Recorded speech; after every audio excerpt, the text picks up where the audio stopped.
ऐसा नहीं है कि डर केवल छोटे बच्चों को ही लगता है, डर किसी को भी लग सकता है और कुछ लोगों को ज्यादा लगता है। जब डर किसी एक चीज तक सीमित हो जाता है तो उसे फोबिया भी कहते हैं। बच्चों और अडल्ट्स को कई तरह के फोबिया हो सकते हैं। इन फोबिया के कारण उनमें कई तरह के डर भी पनपने लगते हैं। बच्चों में साधारण डर और फोबिया में फर्क एंजाइटी कितनी गंभीर है उसके आधार पर तय किया जाता है।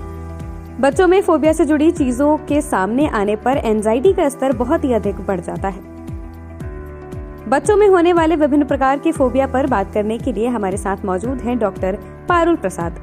आरोग्य इंडिया प्लेटफॉर्म के माध्यम से डॉक्टर पारुल बताएंगी कि आखिर बच्चों में कौन कौन से फोबिया होते हैं, इनके लक्षण क्या क्या हैं और कैसे इनसे निजात पाया जा सकता है। तो बात जब फोबिया की होती है तो फोबिया बेसिकली एक एक्सेसिव और इरेशनल फियर होता है। जैसे नॉर्मली हर किसी को किसी ना किसी चीज से डर लगता है, भय होता है।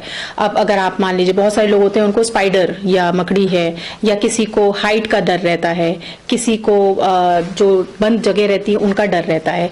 तो इस डर में बहुत सारे लोगों को ये डर रहता है, बट जब ये एक्सेसिव हो जाए, इतना हो जाए कि अगर हम लोग सिर्फ एक स्पाइडर का नाम सुन ले तो हम डर जाएं, एंजाइटी हो जाए, घबराहट होने लगे, या अगर हम लोग एक लिफ्ट में जाएं तो उसमें जाने से घबराएं या अवॉइड करें, तो हम लोग 8-8 माला चढ़ जा रहे हैं बजाय इसके कि हम लोग लिफ्ट यूज करें, तो ये फोबिया का रूप होता है।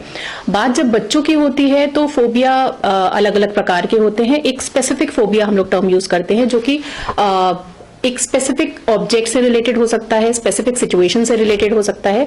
जैसे बच्चों में जो आमतौर पे फोबियाज होते हैं वो होता है क्लॉस्ट्रोफोबिया, जैसे मैंने बताया, जिसमें उनको ये डर लगता है कि बंद जगह है उसमें कहीं उनको कुछ प्रॉब्लम ना हो जाए, या फिर ऐसी क्राउडेड भीड़ भाड़ वाली जगह है जहां से वो लोग एस्केप ना कर पाए, निकल ना पाए, या फिर ऐसी सिचुएशन हो सकती है जहां पर कोई एक स्पेसिफिक एनिमल को लेके फोबिया हो सकता है, या फिर बहुत सारे बच्चों में हम लोग को देखने को मिलता है हाइट को लेके फोबिया रहता है। तो अगर मान लीजिए हाइट से वो नीचे देख रहे हैं तो उसमें घबरा जाते हैं।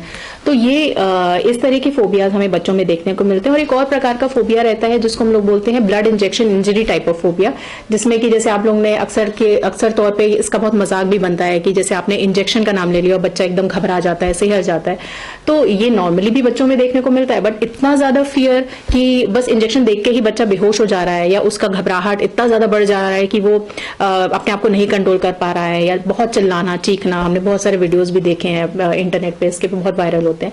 तो ये एक फोबिया है जो बच्चों में खासतौर पे देखने को मिलता है। डॉक्टर पारुल ने ये भी बताया कि आखिर फोबिया होता क्यों है।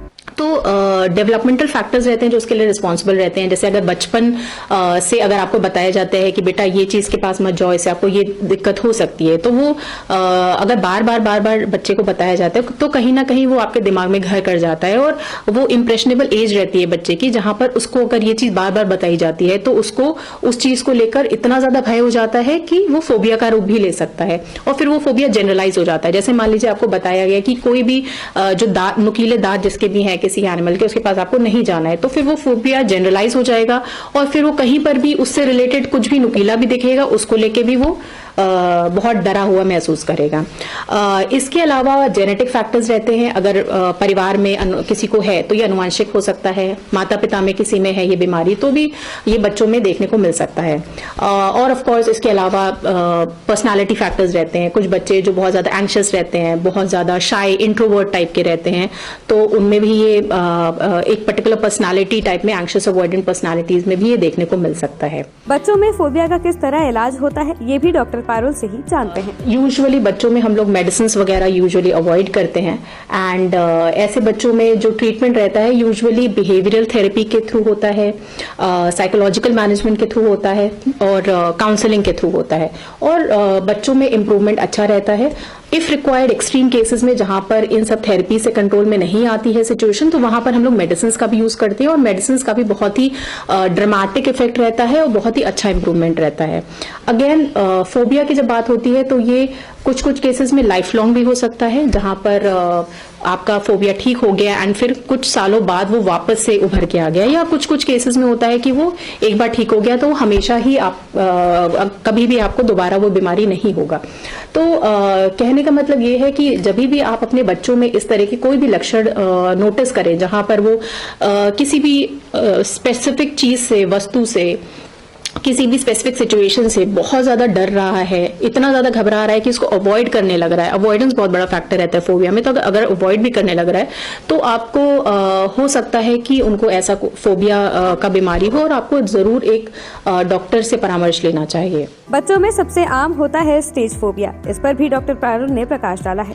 तो स्टेज फोबिया बेसिकली हम लोग परफॉर्मेंस एंजाइटी बोलते हैं। जैसे मान लीजिए आप कभी भी, मतलब कोई भी नॉर्मल इंडिविजुअल जब स्टेज पे जाता है जहां पर उसको कुछ लोगों के सामने परफॉर्म करना रहता है, तो वहां पर एंजाइटी लेवल बहुत बढ़ जाता है, डर लगता है, पैल्पिटेशंस, दिल धड़कने जैसा फील होता है, कभी कभी स्वेटिंग होती है, मुंह सूखने लगता है। तो ये सब नॉर्मल सिम्टम्स है जो किसी भी इंसान को फील होता है। बट अगर ये जो एंजाइटी लेवल है इस हद तक हो जाए जहां पर बहुत सारे बच्चे स्टेज पे जाके फ्रीज हो जाते हैं कि कुछ बोल ही नहीं पाते, या सडनली एकदम ब्लैंक हो जाते हैं, या वहां पर जाके कुछ अबनॉर्मली बिहेव करने लगते हैं, रोते हैं या व्हाटएवर, इस तरह की जो सिचुएशन आती है, एंड उस पर्टिकुलर इंसिडेंट के बाद से उनको कभी भी स्टेज पे जाने से इतना ज्यादा डर लगता है कि वो सिचुएशन ऑल टुगेदर अवॉइड करते हैं। एंड ये फिर धीरे धीरे आगे बढ़ता जाता है, और फिर ये ऐसा भी रूप ले सकता है जैसे क्लास में उनको पढ़ने के लिए बोला गया तो उसमें भी घबरा जाते हैं, उसमें उनको एंजाइटी होने लगती है, या किसी के सामने कुछ परफॉर्म करना हुआ, चाहे वो एक बहुत क्लोज सर्कल हो, उसमें भी उनको दिक्कत हो जाती है। तो जहां पर भी उनको परफॉर्म करना होगा उसको लेके बहुत घबराहट और एंजाइटी फील होती है। इसको केटर करने का तरीका रहता है, जितना ज्यादा उस चीज से घबरा के उससे पीछे हटेंगे तो ये बीमारी और ज्यादा बढ़ता जाएगा, विकराल रूप ले लेगा।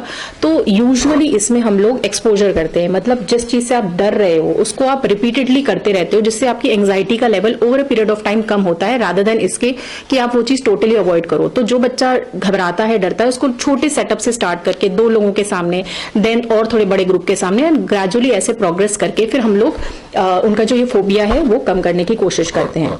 ऐसी ही तमाम जानकारियों को विशेषज्ञों के माध्यम से हम आप तक पहुंचाते रहेंगे। किसी भी पर्टिकुलर टॉपिक पर आपको विशेषज्ञों की राय चाहिए तो कमेंट सेक्शन में हमें जरूर बताएं। धन्यवाद।